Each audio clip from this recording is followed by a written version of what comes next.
एक तरफ है महादेव का त्रिनेत्र, जो जब भी खुलता था तो विनाश का कारण बनता था, और दूसरी तरफ है इंडियन आर्मी, जिन्होंने ऑपरेशन मिशन सिंदूर के अंदर S-400 जैसी मॉडर्न टेक्नोलॉजी का इस्तेमाल किया, जिसने दुश्मन का विनाश कर दिया।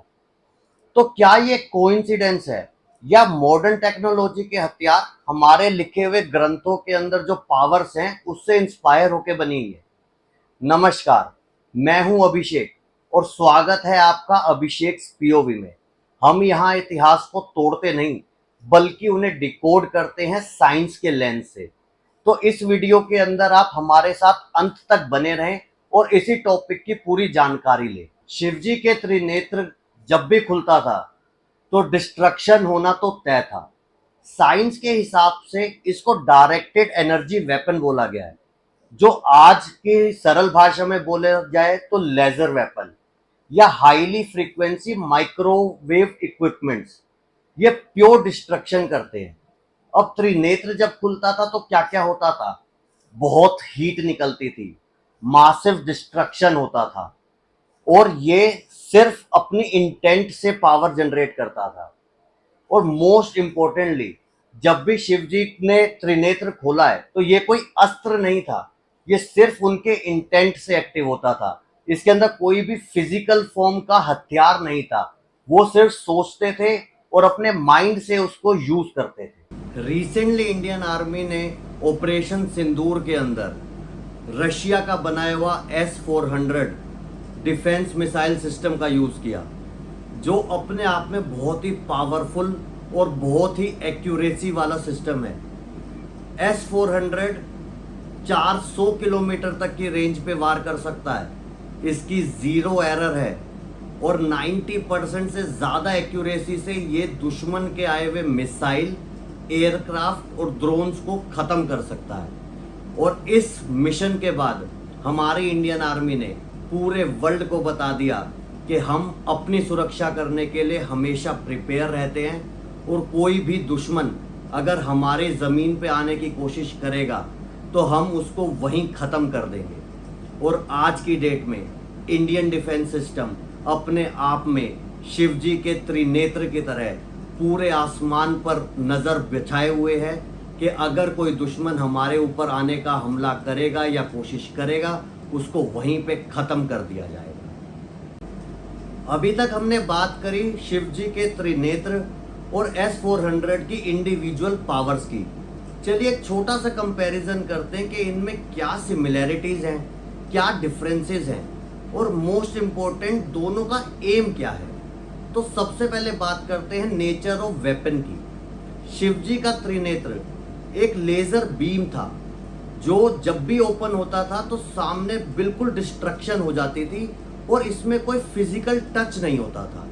वहीं S-400 की अगर हम बात करें तो ये एक मिसाइल बेस्ड सिस्टम है, जो कि रडार और एक ट्रेन प्रोफेशनल के थ्रू चलता है, पर दोनों का इम्पैक्ट सीधा डिस्ट्रक्शन होता है। दूसरा पॉइंट, एक्टिवेशन।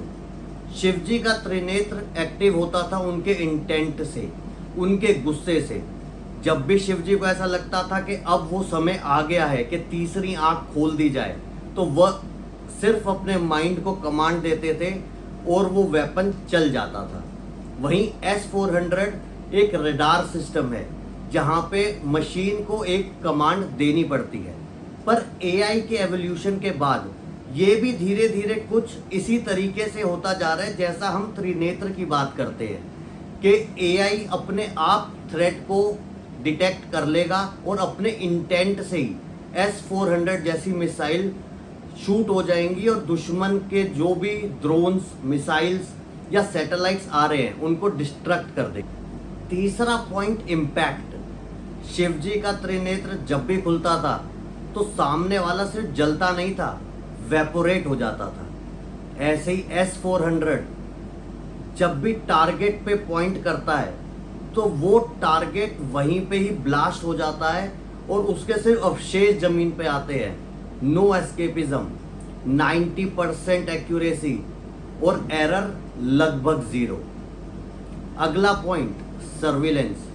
शिवजी तो अपने आप में पारदर्शी थे, तो उनको तो समय के आगे पीछे क्या होना है सब कुछ पहले से ही पता था।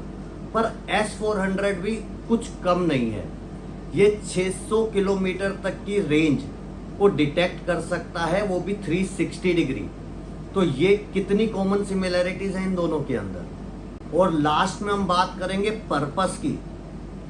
शिव जी के त्रिनेत्र का पर्पस क्या था?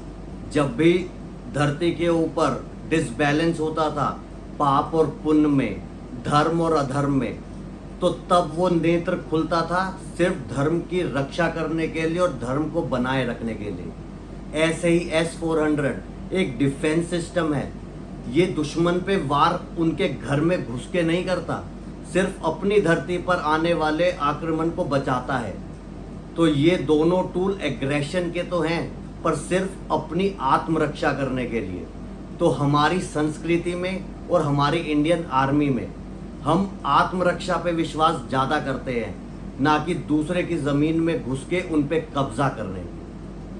तो अब जब आप S-400 लॉन्चर देखें या शिवजी के त्रिनेत्र को इमेजिन करें, तो खुद से ये सवाल पूछना कि क्या मॉडर्न एरा टेक्नोलॉजी पुराने ग्रंथों से इंस्पायर है?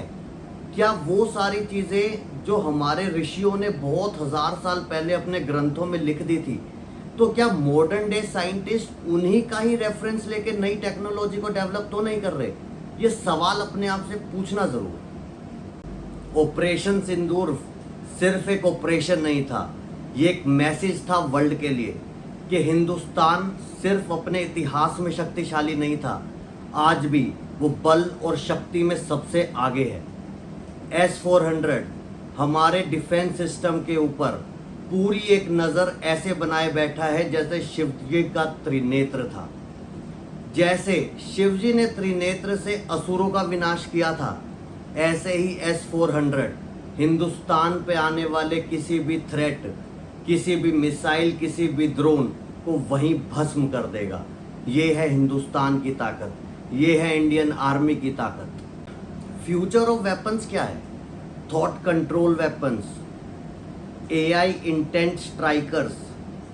अगर ये सब सच है कि सिर्फ एक इंटेंट या सिर्फ एक सोच से मिसाइल्स का वार हो जाएगा या वो लॉन्च हो जाएंगी, तो त्रिनेत्र शिवजी की तीसरी आंख सिर्फ एक कहानी नहीं, डिफेंस सिस्टम के लिए हथियार बनाने के लिए एक प्रॉपर मैनुअल बन सकती है। आप बताइए कि पूरा मिशन सिंदूर जो हुआ उसके अंदर और त्रिनेत्र जो शिवजी का था जिसके बारे में हमने बात की, उसमें आपको कुछ सिमिलैरिटीज दिखी?